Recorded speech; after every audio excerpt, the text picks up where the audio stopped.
Hi folks, hope you're okay today. It's good to see you. I'm just making a video, just coming back to a video that I made on Zwima that got really attacked, and it was about evolution is a moral monster, and it got completely slated. But I'm coming back to it, and I've been thinking about it, and I think I was actually right.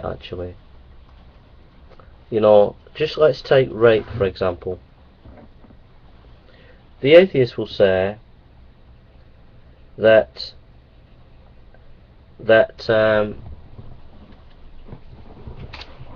evolution is just a process like gravity. You know, it's just something that it's just a law like gravity type of thing.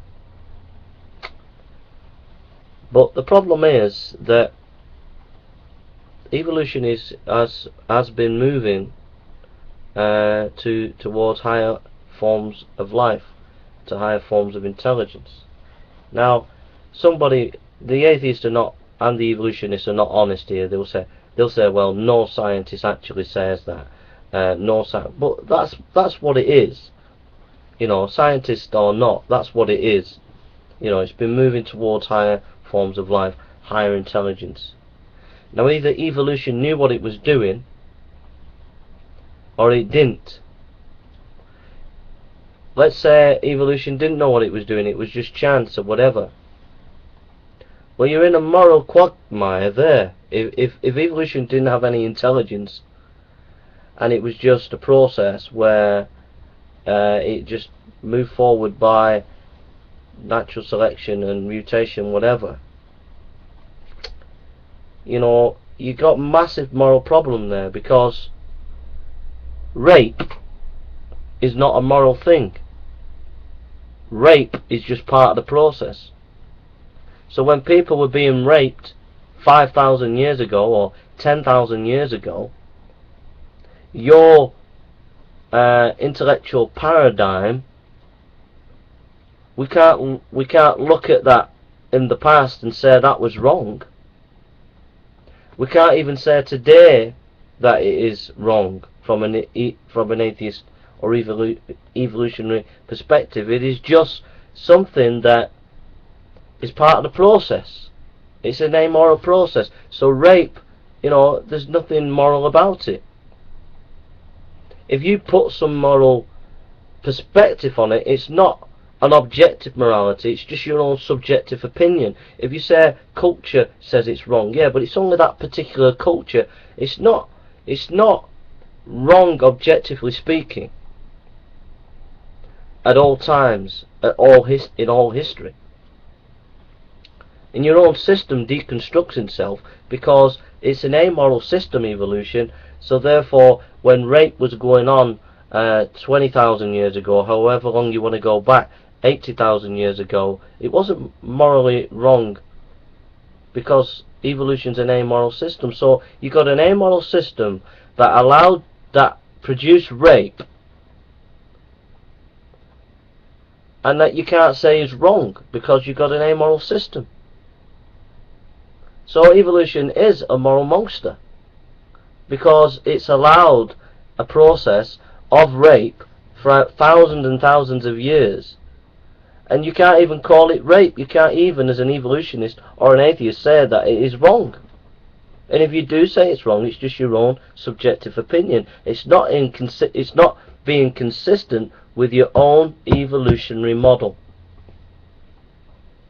And you can't get away from the fact that even if you just say it's a process, a historical process, or a biological process, even if you said that, you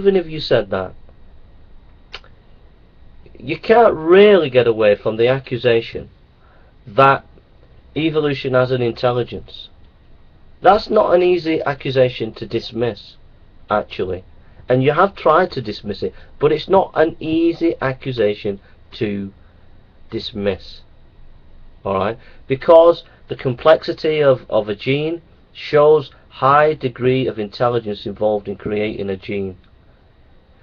The complexity of a human being, the complexity of the environment that we live in, and the way the ecosystem works together, how that has worked over the centuries of so many years, billions of years as you would call it. There's a high degree of intellectual skill gone on in that. Even if you say that it's by natural selection and mutation working together in harmony, there was some kind of intellectual intelligence that was able to do that, to be able to work in harmony. There's some kind of order even in the apparent randomness. There is an order within that randomness, and that order always implies some kind of intelligence.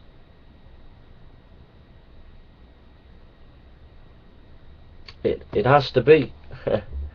You either got chaos and chance, which is not. You're not saying that. You're saying that evolution is not complete chance. That there was some kind of order within the randomness. Well, where did that order come from? And you can only say that evolution has some kind of intelligent. There's an intelligent mind, evolutionary mind, that has been working throughout history to get us to this point where we are. There's been a purpose, and where there's a purpose, there's intelligence. So you can't get evolutionary off the hook from that. Evolution off the hook easily from that. You can laugh, you can mock, but you can't. You can't. And you can say, I don't understand evolution, but you can't get off the hook. That there has been a purpose in evolution. There has been a movement towards a goal. And if you can't see that, that's crazy. I don't agree with evolution. I'm just saying from your perspective, that's where it goes. There's been a purpose. We've got to this higher form of a human being. And everything seems to supply and feed and help human beings. Everything. From the sea to the sun to the animals. Everything. Now, if that's the case, then evolution is a double moral monster, because if there was a mind and a purpose, then it knew when it was going forward, all the millions of rapes that have happened, it knew that was happening. So that is one heck of a moral monster that created all those rapes that were going on. Billions of years of billions of billions of rapes. Okay?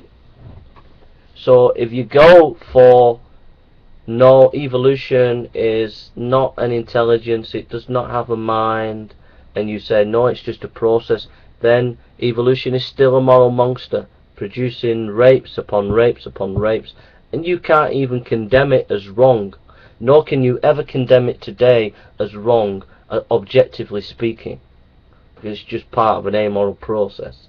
If you put morality on it, it's your own personal spin, your own personal opinion. It doesn't make it objectively wrong to say rape's wrong. If you say a group, our nation says rape's wrong, yeah, it's just your nation, but in reality another nation could say it's wrong, it's right, or a particular period of history could say it's right, and they could be right, because it's just the cultural perspective of that day. So evolution doesn't allow you to have objective morality. Therefore, evolution is a moral monster, allowing rapes, millions of rapes, and you can't even say that it's wrong.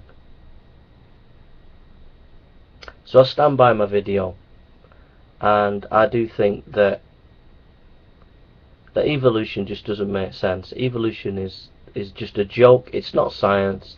It's pseudoscience. It's a dogma that you as atheists and evolutionists hold on to because you're afraid of God, you're afraid of who you are before God, you're afraid of being who you are before God, that God will search you and show you to be a sinner, and you don't want to be called a sinner, you don't want to be held to account, so you hold on to this evolution for the sake of it, because it protects you from the Judeo-Christian living God who is alive. When all the evidence of God is around you in creation, of an intelligent designer, it's there, right there before you. Everywhere you look, there's purpose in this world, and to deny that there is no purpose is just scandalous. It's ridiculous. And you can pit your so-called pseudoscience against people's experience, but people's experience can see all around them there is purpose to creation. There is so much beauty, so much complexity, so much brilliance within creation that it did not happen by chance, and everybody knows that. And you can bring in this, oh, it weren't by chance, it was by randomness. Well, you've still brought some kind of order into that randomness. Where did that order come from? At the end of the day, you're not logically consistent to your position, and your logical consistency to your position is that everything began by chance, and chance cannot produce what we see today. Unless you bring in order, but that's like bringing in a rabbit out of a hat. Where did the order come from? So it's worse than your accusation that Christianity is a spaghetti flying monster in the air. It's even worse because, you know, that's a misrepresentation of Christianity. Yours is your actual reality of your position, is literally pulling a rabbit out of the hat when you say that it's order plus randomness. Where did the order come from? At the end of the day, your position was pure chance. And pure chance cannot produce order. It cannot. There has to be an intelligence to guide and sustain that order, to bring in order, if you're going to get any kind of creation. You know, I can give you, I can ask you to build me a ship. You build me a ship on chance. You build me a ship that can carry 10,000 people by chance. You can't do it. By just throwing a coin up in the air and say, right, we'll get some wood, right, will you do it, and just throwing up coins and saying heads, tails, you do this, heads. You could never build a ship based on chance. You have to have some kind of structure, order, some kind of plan to build a ship. Now surely if that's for the ship, you need a plan and structure and order to build a universe, to build a world, to build a human being. You need a structure and a plan and order. So, you know, evolution is, you know, and then you get Harvard professors, a Harvard professor who's majorly used by evolutionists like Dawkins to do their research, and the Harvard professor is found out for being falsifying his information. This has been going on generation after generation of information being falsified by evolutionary scientists, and you never own up to it as atheists. You never own up to it. These evolutionist scientists like Dawkins have a political agenda. They're attacking and trying to stop Christianity and creationism and intelligence design on a political level. Where's the objectivity in that?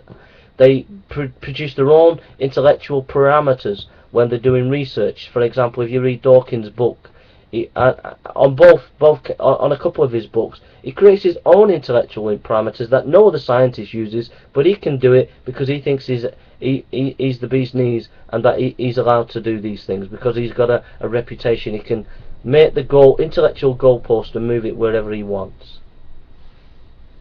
and comes up with silly arguments like we shouldn't trust experience but science based on psychological research. But everybody knows that psychological research on these kind of issues is nebulous at best. Even Sam Harris would say that. So I hold to my position that evolution is a moral monster. I hold to it, and I don't care if evolutionists bash me on it. It is a moral monster. It's a scourge on our times, and it's a scourge on true science. It's a scourge on real intellectual discussion and debate and research, and it's blinding us and it's stopping us to go back to look at the evidence in a more objective way. It is truly stopping science, as Johnson would say, Professor Johnson. It is truly stopping real research and science. That's what I think. Please let me know what you think. Thank you for listening, and God bless.